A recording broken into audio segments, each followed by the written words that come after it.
Hi, Jeff. How are you doing? Hi, Alex. Good. How are you? Good. It's mid-November and it's suitably blustery out there. It is very blustery. Although I looked out the window and I thought it was maybe fell over because all the trees were sideways instead of vertical, but no, it was just the trees.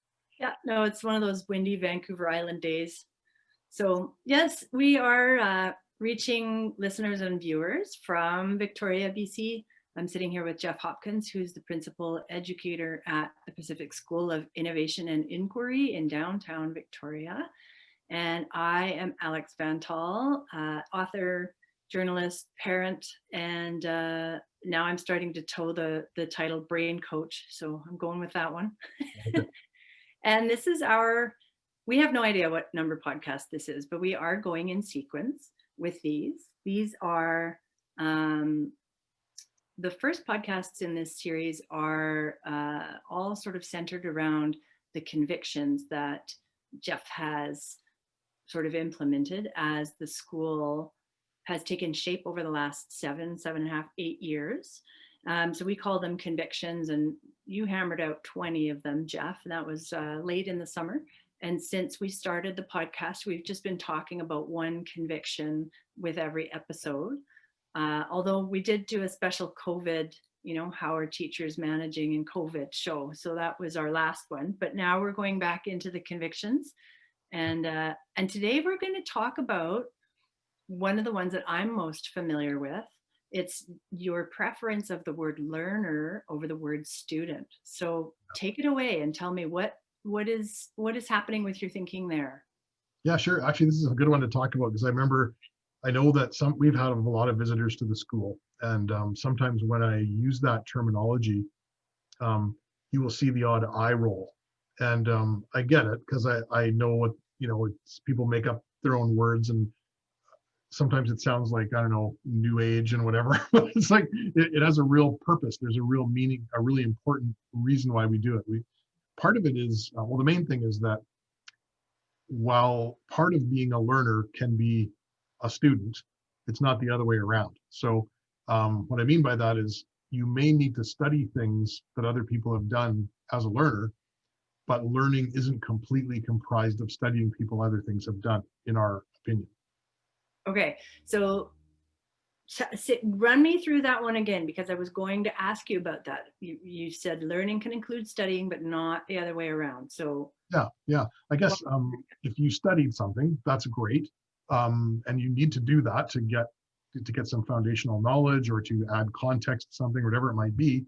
But we wouldn't like to see the learning stop there. And part of the reason why we opened the school was that we don't want people to stop at just studying something that already exists.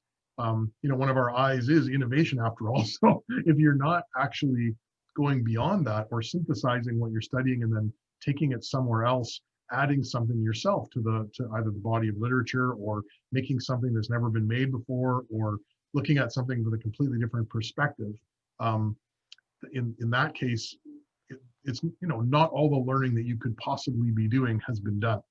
Right. Okay, that totally gives context. Yeah. So I see the difference between studying and learning. And actually, in preparing for this episode, I looked up the etymology of the word student, and it comes from Latin. Some roots are Greek, some are Latin. This one's Latin. The original is studere. And there's so studere, I didn't write down the definition, but I think it was, applied learning. But then there's a word that's related to studere, it's studium, Mhm. and it means painstaking application. And like my eyes just went to the word painstaking. I'm like, oh, Yeah, like it really does specify that being a student means that you are really only focused in one area. yeah, that's true, and probably that painstaking application probably comes from when people were studying with monks, and they would have to write things out by hand over and over and over again, and you're just repetition, everything by repetition. um it makes sense. That's one way to learn things. That's one way to learn about something that already exists in the world. So what, okay, couple questions. One is, how deeply held is this conviction? I look across your materials, the written materials that are on the school's website, and I never see the word student. So I know that this is definitely throughout all of your communications. But like, why the conviction? I think, this kind of goes beyond just a school, and this, I mean, maybe our school goes beyond this anyway, but just it's a worldview. It's the idea that we're kind of squandering the opportunity that we have in our hands here with, adolescence. The job of adolescence has always been kind of biologically and bioevolutionarily to come up with a new way of looking at things, go somewhere where people haven't been before.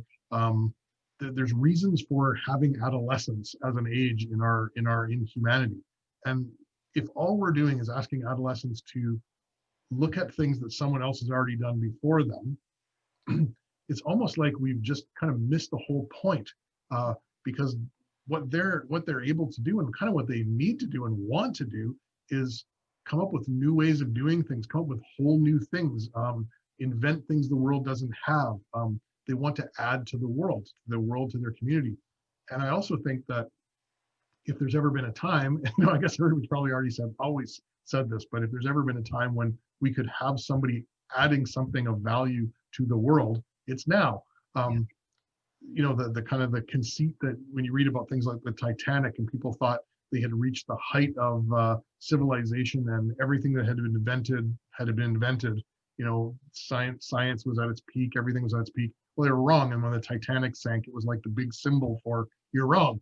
And a lot of people talked about it like that, like, wow, were we ever wrong? We thought so much of ourselves as a civilization that we had reached the pinnacle. Nowhere near. And I feel like unless you are allowing people to really explore the edges and push them out and learn new things and just kind of leap over, we're sort of suffering from the same arrogance. And our school system says, here's the things we already know, we want you to learn them. And it's like, okay, so we're strongly suggesting to people that we already know everything and you're just going to learn it all. Yeah. And that's the key, one of the let me back up. That's not the key problem, but that's one of the key challenges right now with the mainstream system and to some extent the curriculum, although there's a lot more fluidity within the curriculum, a lot more room to expand and stretch than there used to be. Yes. But yeah, the system is still sort of wired for, I will dispense the material. You will, what is it? You will painstakingly apply your energy to learning this material, and then you'll reproduce it for me. So there just isn't that emphasis on expansion or that emphasis on exploration. Even the word you use, learning this material, like the material already exists. You are learning something that I already have. You're going to remember it, or you're going to think about it a lot until you really understand it. And that's all really good. That's very important. But once you've done that, you could do a lot more. And you could say, you know what, knowing all that, I'm gonna come up with a new way of looking at this. Or, today we just had somebody redoing a poster in our science room. We have this horrible model of the atom that is incorrect. And we even have a little sign on it that says, please fix this. And so just the last couple of days, somebody here at the school decided he's gonna fix it. So he started redoing a better visual representation of something that's really hard to represent, which is the atom. And so, yes, he studied what the atom is in order to be able to do that. But what he's trying to do is create a better way for people to see it and understand what it looks like. From that, he started to think about a way of looking at, string theory. And he thinks, I think I might actually have some ideas about things I could add to that theory. And I'm thinking, really? Like, usually you wouldn't expect that from somebody in high school, because that's after you've done your PhD in physics, you might start thinking about that. But I sort of see what he means in the way he's thinking about it, even though it's at that sort of the conceptual level. I think he's onto something. So, that he went from studying to learning to now, really probably going out into an area that we would never ask somebody to do at school. We wouldn't say, okay, now everybody come up with a plausible alternative to string theory. We would not do that. That's crazy. But I wouldn't want to prevent somebody from doing that. So what I'm finding super interesting about this, and a few moments ago when you were talking, I had the idea of the necessity of space in your mind in order to be creative, right? Like creativity happens, like people put ideas together when they've got space. And sometimes it happens in dreams. I forget who the person was that finally had the formation of the benzene ring arrive in his mind while he was sleeping. But Hmm.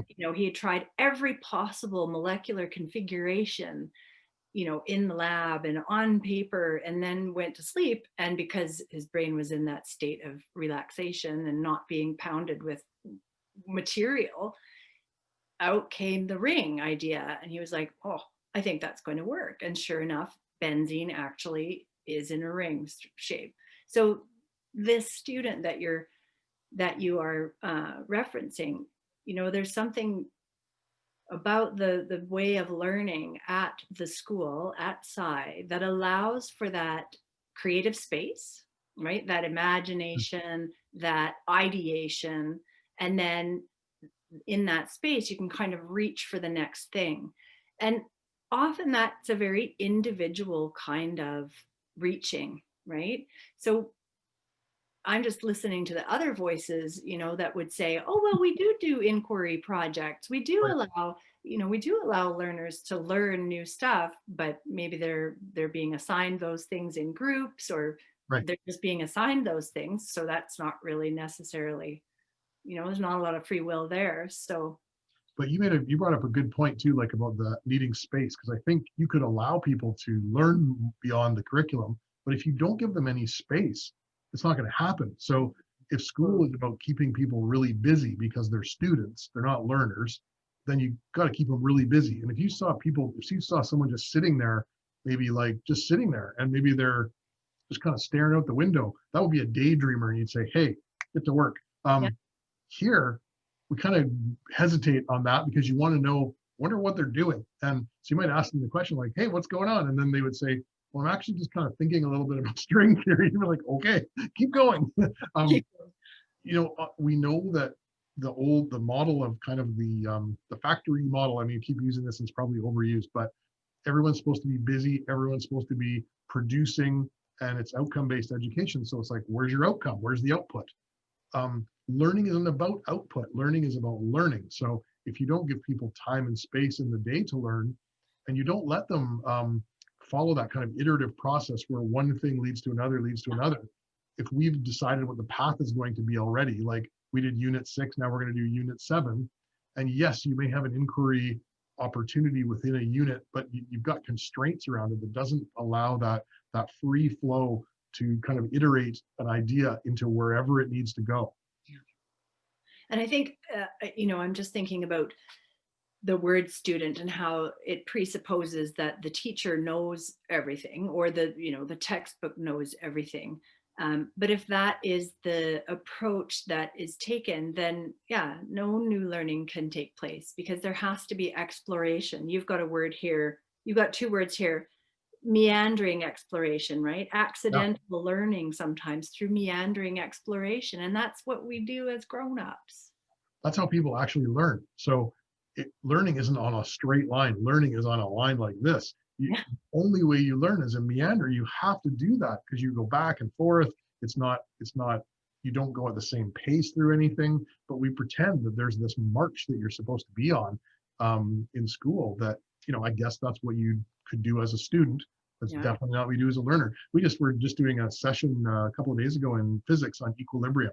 And I was just introducing the concept to people who are either in physics 11 or just barely kind of scraping science 9 or anywhere in between. And they're just kind of getting a sense of what equilibrium is. And they're going to see how far we can take it with this group. And we're using some analogies to try to describe it. And then somebody in the group goes, this is a lot like the way the stock market works. And I said, well, what do you mean? They go, well, not the stock market, but more supply and demand. And they said, there's an equilibrium in supply and demand. If you're trying to apply, instead of applying an external force like you do in physics, if you apply something like you overproduce something, then its value goes down because the supply and demand are kind of in this balance. I was like, that's a really good analogy. Like it's a really, really interesting analogy. So anyway, that just watching their mind go off, and they kept going with that, and they're actually building sort of this whole equilibrium model about how supply and demand works, and how free markets work, following a physics model of equilibrium, Wow. as opposed to studying an economic model. They're not doing that. Right, that's an example of interdisciplinary that's a biggie, interdisciplinarity, right? Yeah, yeah, Where you might learn something in one area, and then lo and behold, something you've learned in that area applies and works analogously to something in another area, and that just deepens the connections, right, in the brain. yeah. And when they said it too, not only did it deepen their own connections, but I think it helped everybody in the room, because there were a bunch of people went, "Oh, that's really interesting. There's another example that was analogous," and it just made it more possible for more ways for everybody in the room to think about that concept of equilibrium. Now, the term learner, Yeah. you are using it at your school. Your teachers are using it at the school. How does, and of course, the children that attend the school are learners. But how does that term apply to your team as teachers?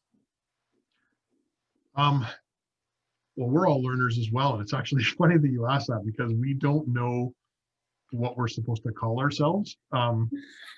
Like, we call ourselves teachers because we can't think of a better name, and we've talked about coaches, because we do some coaching, but we also do other things, so it's not just coaching.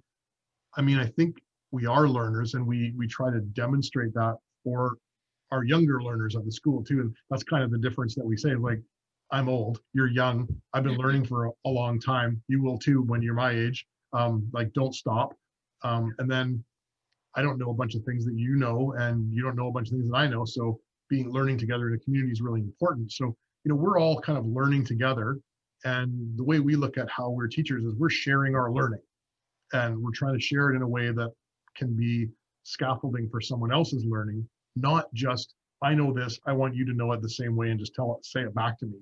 Um, so we just, yeah, you're right. We are all learners, all the adults here too, everybody in the school. And that's really powerful and important modeling, I think, too, for young people, is to know, like, to see their adults learning alongside, Yeah, right? yeah. That's very, you really do check your ego at the door, um, and join them in their exploration. And there, you've said before, there are times when somebody's learning way outstrips your own knowledge, but your role is not to be the purveyor of all the knowledge. Your role is to just walk beside and ensure that good questions are being asked, and that good connections are being made. Like, you don't have to be that subject matter expert.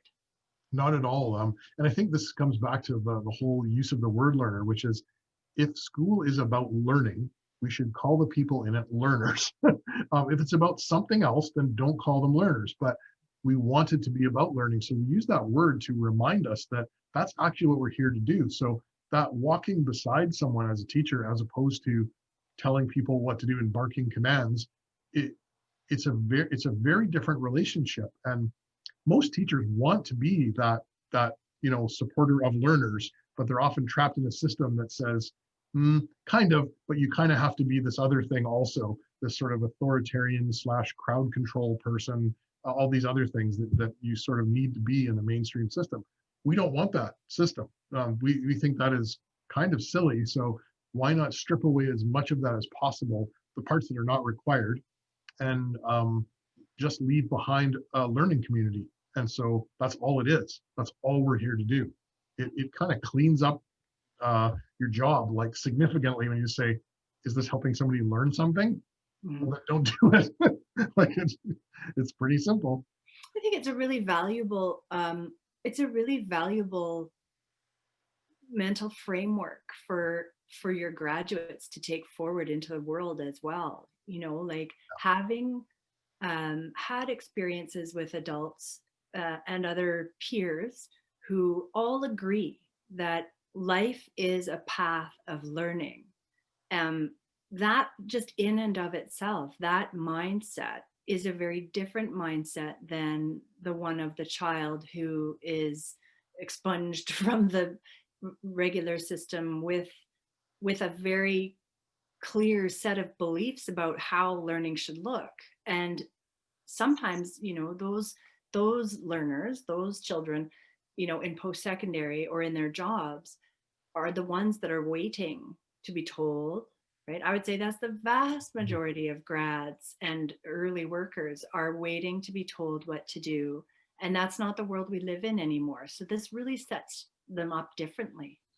It does, and we're seeing that now. I mean, we're still quite young as a school, but just in our 8th year. But we're seeing people now who have been in post-secondary, been in the world of work, both, and they are kind of making their own way. Like they're saying, "I would like this to look like that." We had somebody who invented their own job for they were teaching videography, and they just said, "I want to make this program.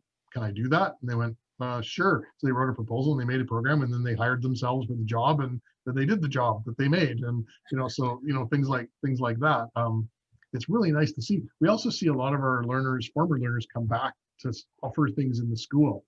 So they just sort of keep they get into the groove of that. So they'll say, "Oh, hey, I learned how to do a whole bunch of stuff on, I don't know, like a piece of software, like a video editing software, or a some sound recording software or something. I'm happy to come back and teach it if you ever want me to come in and do like a session or two." And so we take people up on that, so that our learners here see older learners come back in and kind of give back in that way. So they're teaching people what they've learned in the school, and they can just kind of see, oh, this just keeps on going. This is not a thing that ever really stops. And the teachers weren't kidding when they said that they're still learners, but they're just older, because that's what these people are doing. So they start to see this line of this, that we always use this term lifelong learning. But I think, again, I think if we want to take that really seriously, we have to really look at how we're setting things up here. Yeah, I think that's really compelling to have your older learners coming back and teaching stuff to the ones who are still enrolled in the school. That's motivating for them as well, right? Like, and that story you told about the person who went and basically created his job description, and Yeah, then that, that's actually happening simultaneously in the business world, under the catch-all term. Let's see if I have the book here. No, I don't. The catch-all term is evolutionary organizations, and this yeah, is it's true. this is thinking based on the work of Aaron Dignan, who operates a development firm called The Ready.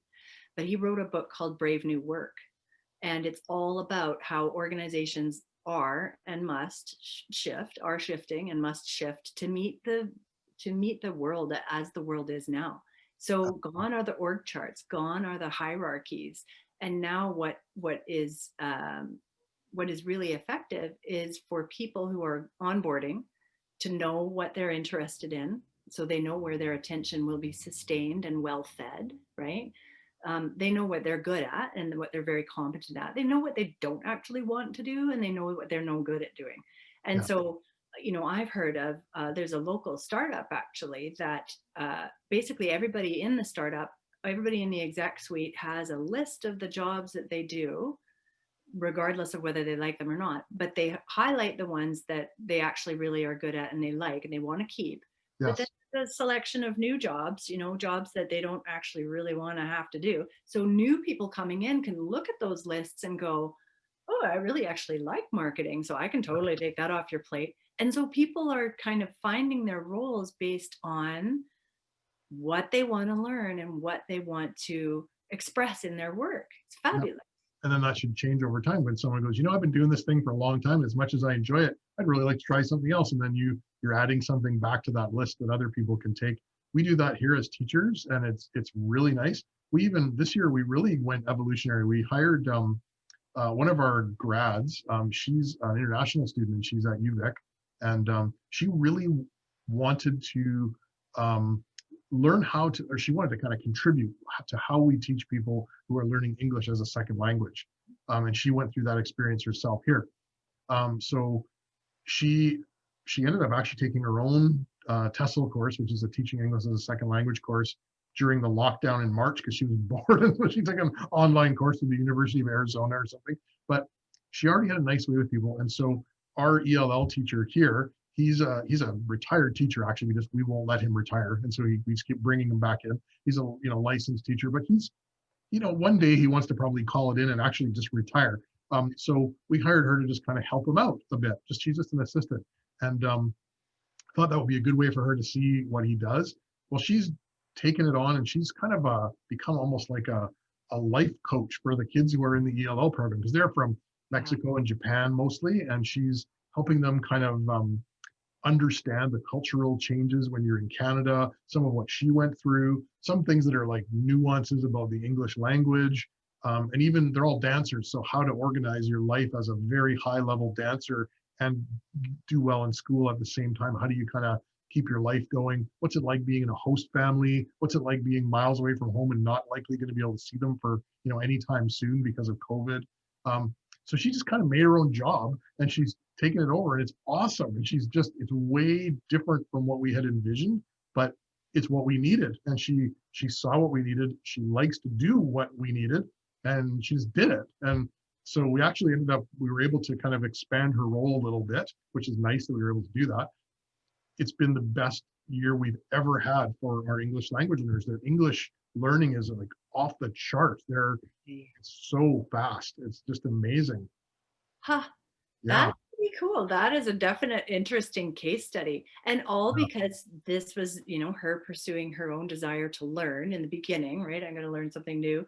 And then she's like, well, this could work differently. And so she goes and, creates an applied process to Yeah. make it feel different for people. That's awesome.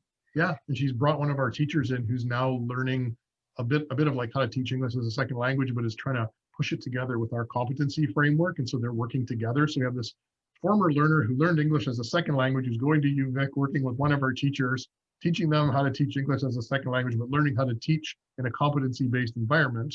Um, it's just such an incredible ecosystem, and it really is you'd never write a job description like that. Yeah. It's impossible, actually. Yeah. So it's nice to see. It's really Well, nice. and one important part of those evolutionary organizations is the is the transparency and the amount of communication, and that is something that the Pacific School of Innovation and Inquiry is noted for. Right, everything is out on the table for your learners to know and understand about why you do things the way you do. There's a Yeah. very fluid two-way communication. Um, so that you know what path people are on and what they're undertaking at a given time. And the same kind of thing works in, you couldn't have people creating their own job descriptions and making their own roles in an old style organization where there isn't a lot of vulnerability and transparency. So it is sort of a macro shift. Yeah, and again, because we've built everything around learners, we've got a system that isn't like, well, in block B, this is now where you need to be, and these people are going to be in this room at this time, and we all have to leave because the bell's going to ring. Well, we don't do that. So if something doesn't work, we just go, okay, that doesn't work. Let's stop. Or why don't we do it at this time of the day? It'll be way better than that time of the day. What's your schedule look like? Because she's a student at UVic. She's a full-time student, so she's fitting this in around all her other stuff. Yeah. Just I don't know where she finds the energy, but I don't know, maybe we all have that energy at that age. I can't remember, but just pretty neat. But we have to be very flexible. Another interesting one, we have the learner being the lead, is we have a dark room here at the school now, a photography dark room that's for like chemical photography. We had someone made a donation of a lot of equipment, and so we had one girl in particular was really gung ho. So her project was setting up a dark room. She knew like this much about the dark room, and the rest of us know this much about a dark room. So she's in charge. so we have a dark room now. It works. It's totally functional. And she just talked to mentors around. Then she kind of set it up in her own way that worked for our particular space and our needs. And it's fantastic. So now she's going to be teaching other people how to use the dark room. And while she's doing that, she's learning new things, because she'll teach something and someone will ask her a question. She'll go, oh, I never thought about that. So her learning is being informed by other people's learning as well. Well, and I think, there's a vastly wasted workforce. I mean, that's a funny way to put it. But, if you look at high schools, they are full of people who, like, back to what you were saying about the role of adolescence in development, right? That's formal operations, right? We are ready to start putting in new information and putting things together and make things happen in the world. And there's so much, there is so much skill that these young ones have that we just lack. We just haven't had the time to master all the tech skills, right? Yeah, These yeah, kids have lots of time to explore online and ideate and think about things and talk about things. So, and I know that in some schools that's embraced, and children do indeed make amazing contributions to the way tech gets used and make amazing contributions to programs and stuff, but that's not universal. I think that would be something worth encouraging schools to look at, is you've got, it ups engagement, right? Like it's not a, it's a total win-win-win-win-win situation, yeah. to just sort of seek advice, look for some partnership with those young people, allow them a bit of freedom. I just think giving trust, and that's what PSI is so adept at. You give trust first. And when you start with trust, it might take a few shots depending on the child's nature, but almost immediately everybody rises right to it. They do. They almost, I can't Yeah. even think of any exceptions to that.